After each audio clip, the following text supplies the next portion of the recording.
Eva, POV. Nakangiting kumaway ako sa papalayong sasakyan sakay ang pamilya namin ni Marcos. Isang buntong hininga ang pinakawalan ko. Nag-aalala ako dahil hanggang ngayon ay hindi pa umuwi si Marcos.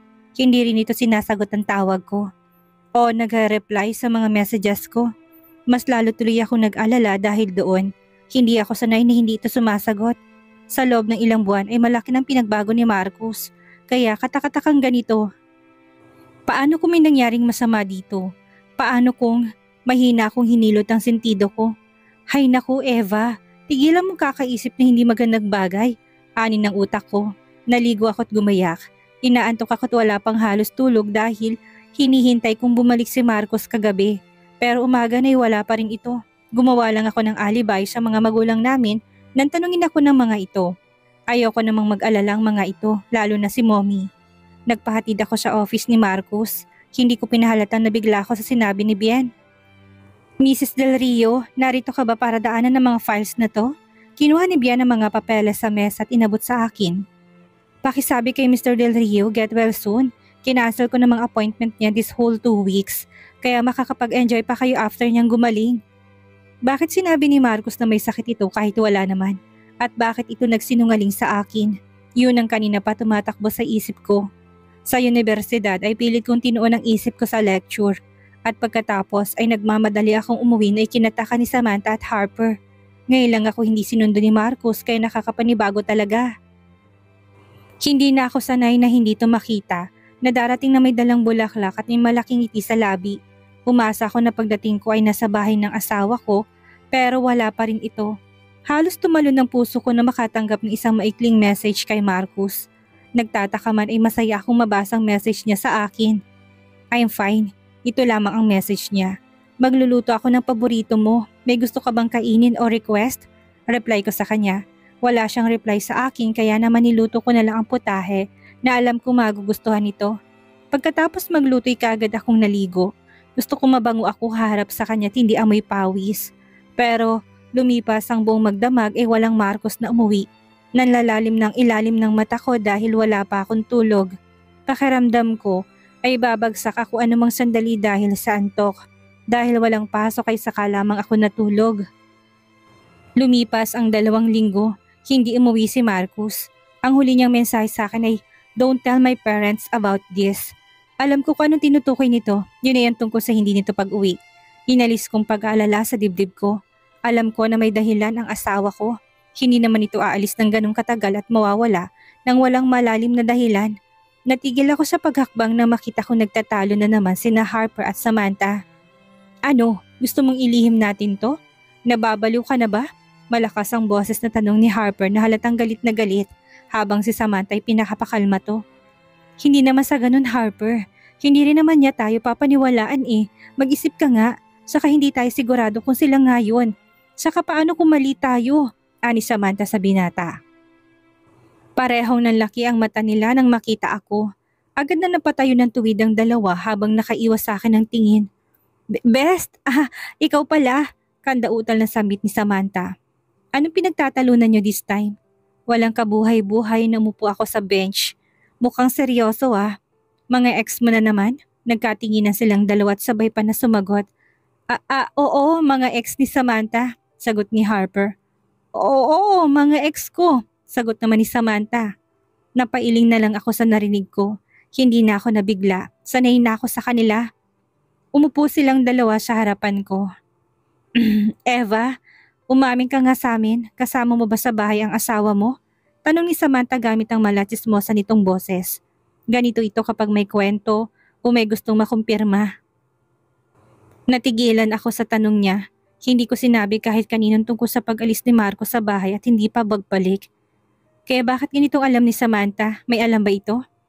Nakalimutan mo na Eva, nabanggit mo sa amin na umalis ang asawa mo, hindi ba?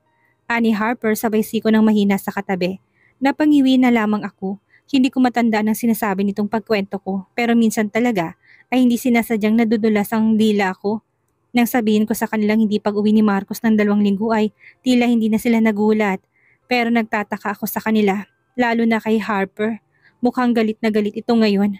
Ganon din si Samantha. May problema ba? Kunot ang noon na tanong ko.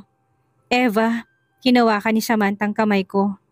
Paano kapag sinaktan ka niya? Mapapatawad mo ba siya? Seryosong tanong niya sa akin na lalong ikinakunot ng noo ko. Ano bang klaseng tanong yan? Natatawa ko siyang tinapik sa kamay. Hindi mangyayari yun, Best. Pareho kami may unawaan ni Marcus. Hindi ko man naririnig ay nararamdaman ng puso ko na mahal naming parehong isa't isa. Kaya malabo na saktan niya ako. Saka hindi na namin napag-uusapan ng tungkol sa kontrata namin. Kaya sa palagay ko'y wala na yun para sa kanya. Nabigla ako sa ginawa ni Samantha. Bigla na lamang niya akong niyakap habang naiiyak siya na para bang awang-awa siya sa akin. Best, palagi mong tandaan na nandito lang kami ni Harper para sa'yo. Saka sa Tito Horton at si Liam. Ano man ang mangyari, narito pa rin kami para maging sandalan mo. Nagtataka man ay gumanti na lamang ako ng yakap sa kanila at ngumiti. Thank you, Best, ha? Salamat dahil kaibigan ko kayong dalawa kahit nasa totoo lang ay sumasakit ng tenga ko sa palagi niyong pag-aaway. Medyo may reklamo sa boses na saad ko. Umismid si Samantha. Wala namang away na magaganap kung hindi Epa lang isa dyan. Natigilan ako. Paano hindi sumagot si Harper? Sa ganitong sitwasyon ay binabara na nito si Samantha. Pero ngayon ay madilim lang ang mukha nito na animoy galit. Buong araw ay ang trato nila sa akin ay kakaiba. Wari pinapagaan ang loob ko sa hindi malamang dahilan. Napapaisip tuloy ako. May kasalanan ba sila sa akin na ginawa nang hindi ko nalalaman kaya sila ganito? Katulad ng palagi kong ginagawa sa tuwing uuwi ako ay nagluluto ako. Baka kasi biglang umuwi si Marcus kaya nagluluto ako. Alam kong miss na nitong mga paborito nitong putahe na luto ko. Nagliwanag ang mukha ko nang marinig ang ingay ng sasakyan. Agad na ipinunas kong kamay sa suot na apron at tinakbong main door. Tama nga ako, dumating ang asawa ko. Marcus, I'm tired, Eva. I'm going to sleep and please, don't disturb me. Putol ni Marcus sa akin, walang kabuhay-buhay ang mga mata nito. Walang pananabik ang mga mata nito katulad ng dati. Nakangiting tumango na lang sa kanya. Hinintay kong halikan niya ako sa noo bago niya ako iwan pero nilagpasan lamang ako nito. Siguro'y talagang pagod na pagod ito kaya ganoon, ani ko sa isip ko. Nagtaka ako dahil pagpasok ay wala siya sa kwarto namin. Oo, namin. Simula na may nangyari na sa amin ay sa isa-isang kwarto na kami natutulog. Ginagawa na namin ang lahat ng magkasabay na parang isang tunay na mag-asawang nagmamahalan. Sa ibang kwarto natulog si Marcus. Nagtataka man ako, inintindi ko na lamang ito. Naalala ko noon si Nani at Tatay, hindi rin naman natutulog na magkatabi minsan. Natigilan ako. Sa pagkakatanda ko'y nangyayari lang yun sa tuwing magkaaway ang magulang ko. Hindi naman kami nag-away ni Marcus. 2 linggo na simula na umuwi si Marcus at 1 linggo na rin niya akong tinatrato na tila hangin. Hindi niya ako kinakausap at tinitignan man lang. Sumagap ako ng hangin bago lakas loob na harangin ang pagbaba nito ng hagdan. Marcus, pwede ba tayong mag-usap? Pumilig ang ulo nito. Tungkol saan? Nakatingin sa relo na tanong nito. Tungkol sa ating dalawa. Natigilan siya at nag-angat ng tingin. Ang ilang araw ng sakit sa dibdib ko'y naipon na kaya naman anumang sandali ay alam kong tutulo ng luha ko. Eva, may nagawa ba akong masama kaya ka nagkakaganito? Kinagat ko ang labi ko para pigilan ang luha ko. Hindi ako sanay na ganyan ka sa akin, Marcus. Bakit bigla ka nagbago? Bakit ang lamig mo na sa akin? Sabihin mo sa akin kung ano bang nagawa ko. Eva, ano bang klaseng tanong yan? Daig mo pang isang tunay na asawa. May bahid ng pagkairita sa boses na wika ni Marcus. Umawang ang labi ko kasabay ng pagtulo ng luha ko.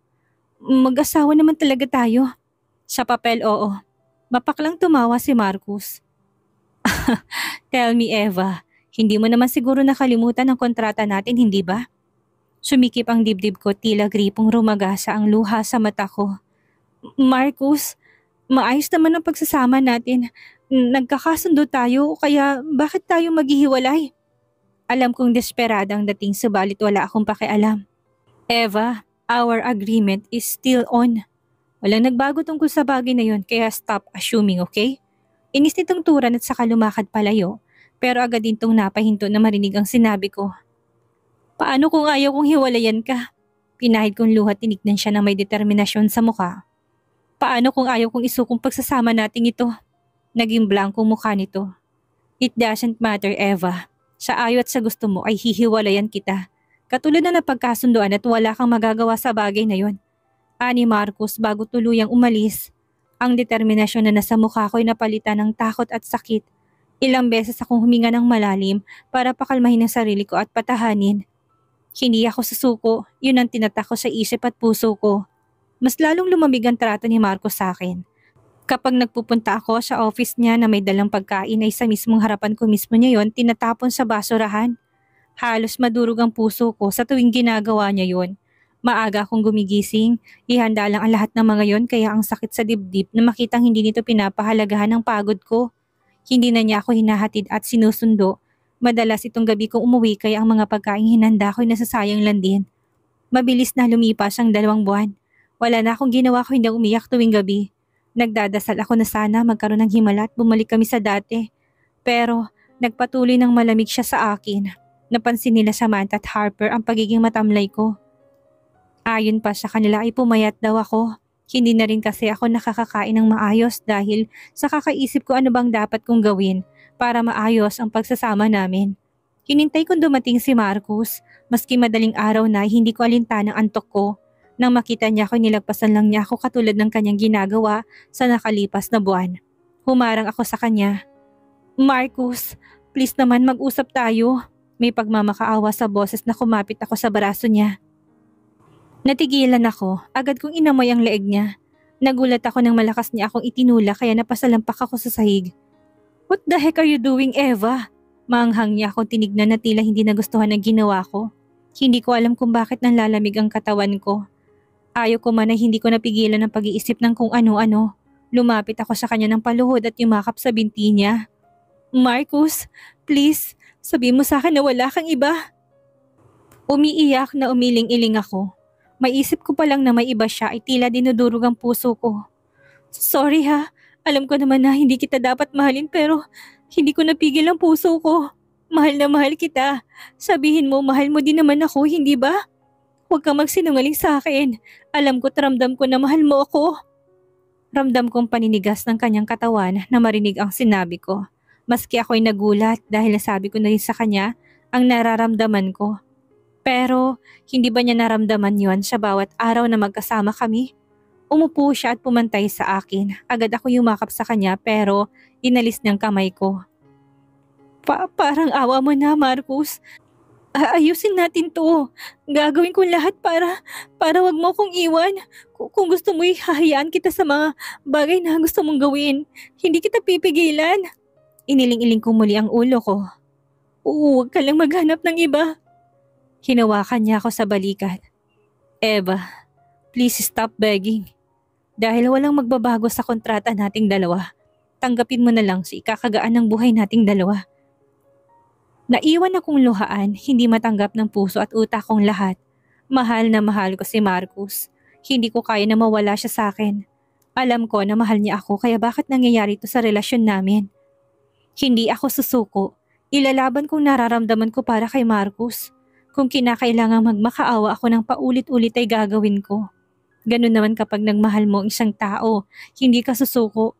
Saka may alas pa ako, ang pagiging mag-asawa namin. Hindi ako susuko, Marcos. Mamahalin kita hanggat kaya ko pa. Mahina akong pinokpok ang dibdib ko habang paulit-ulit kong sinasabi sa sarili ko na kaya ko pa.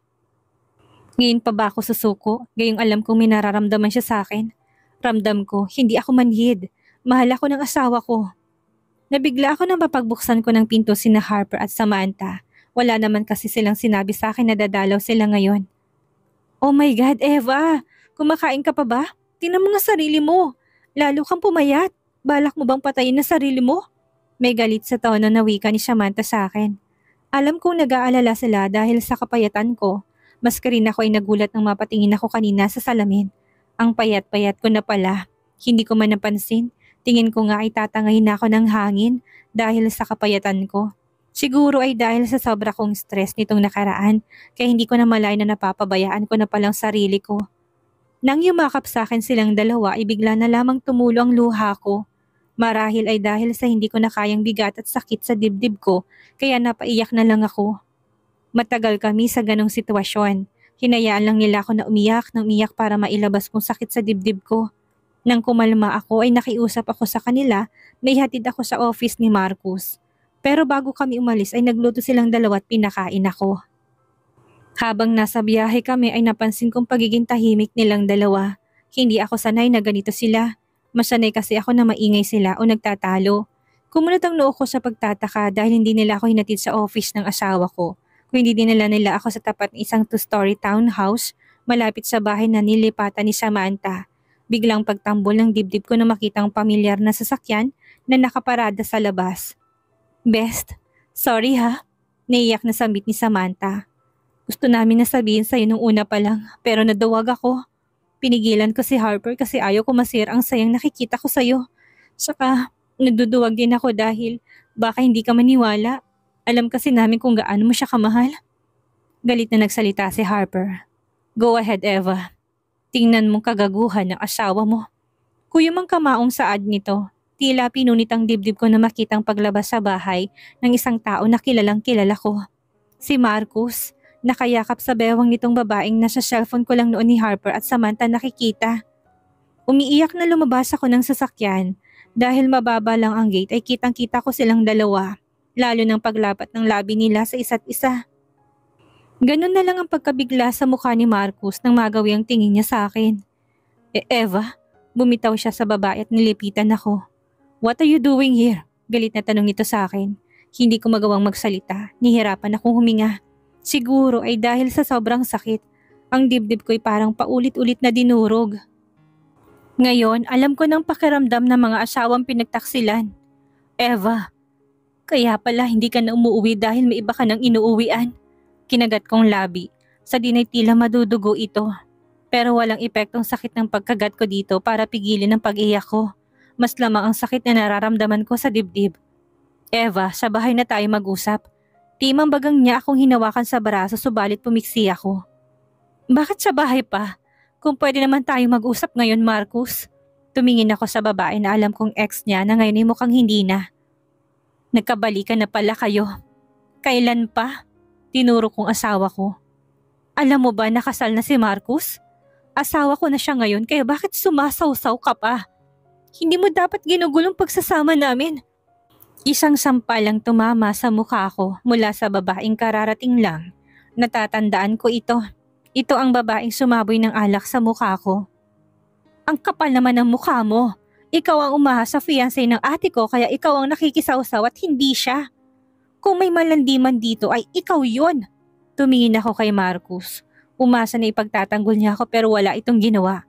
Galit na lumabas na ng sasakyan sina Samantha at Harper. Ganun na lang ang gulat ng babaeng tumawag ng ate sa ex ni Marcus na tumamang kamao dito ni Samantha. Oh my God! Tili ni Felicity. How dare you to hurt my sister? I will sue you. Di idemanda nyo. Sinong mapapahiya? Hindi ba't kayo din? Lalo ka na. Dinuro ni Samantha si Felicity. Maraming galit sa kabit. Gusto mong mabash? Umiiyak na bumaling si Felicity kay Marcus at yumakap dito. Marcus, I didn't wanted to ruin your marriage. Mas mabuti pang sabihin mo na lahat sa asawa mong lahat. Naguguluhan na tumingin ako sa kanya. Iniwasan niyang tingin ko. Ninisihan ako ng kapatid ni Felicity na merong panunuya sa tingin. Hindi ka mahal ni Kuya Marcus, Geneva. Siya mismo nagsabi sa amin na sinadya niyang paibigin ka para makaganti sa ginawa mong pamimikot sa kanya. Gusto niyang masaktan ka ng gusto sa oras na iwan ka niya. Inismiran niya ako. Umaasa ka na mamahalin ka niya? Sinabi ko naman sa'yo hindi ba? Sa oras na bumalik si ate ay may kalalagyan ka. Parang sinaksak ng paulit-ulit ang dibdib ko. Ayaw ko maniwala. Gusto kong takpan ng tenga ko at paniwalain sarili ko na hindi totoong mga narinig ko. Totoo ba? Totoo ba, Marcus? Puno ng sakit na tumingin ako sa kanya. Pagpapanggap lang bang lahat ng pinadama at pinakita mo sa akin? Hindi mo nga ba ako minahal? Please, sabihin mong hindi totoo. Kahit kasinungalingan ay paniniwalaan ko. Piping dasal ng puso ko. Tumingin si Marco sa akin ng walang ekspresyon ng mukha. Bakit ko mamahalin ang babaeng sumira ng pangarap ko? Patas na tayo ngayon. You ruined my life. Now I ruin your heart. Hindi kita mahal, Eva. Hindi kita kailanman minahal. Malakas na sinuntok ni Harper si Marcus. Nang akbang susuntok muli ito'y pinigil ko siya. Harper, tara na please. Nanginginig ang katawan ko sa sobrang sakit. Parang bibigay ako anumang sandali. Best, lumuluhang sabit ni Samantha. Bilang kaibigan ay dama nito ang bigat na nararamdaman ng kaibigan. Bago umalis ay tumingin ako ng diretso sa mata ni Marcus. Kahit kailan, hindi ko magagawang bagay na binibintang mo sa akin. Hindi na natin kailangan tapusin ang kontrata, Marcus. Dahil ngayon pa lang, pinuputol ko ng lahat sa atin. I-process mo ng annulment at ayaw na kitang makita pa. Maghiwalay na tayong dalawa. Puno ng lamig ang boses at matang wika ko. Ano ang mangyayari ngayon dahil sa mga salitang masasakit ni Marcus ay handa na si Eva. Nahiwalayan ng asawa. Ano ang gagawin ni Marcus sa naging desisyon ni Eva? Dito na nga ba magtatapos ang pagsasama nila bilang mag-asawa? Yan ang ating aalamin sa susunod nating kabanata.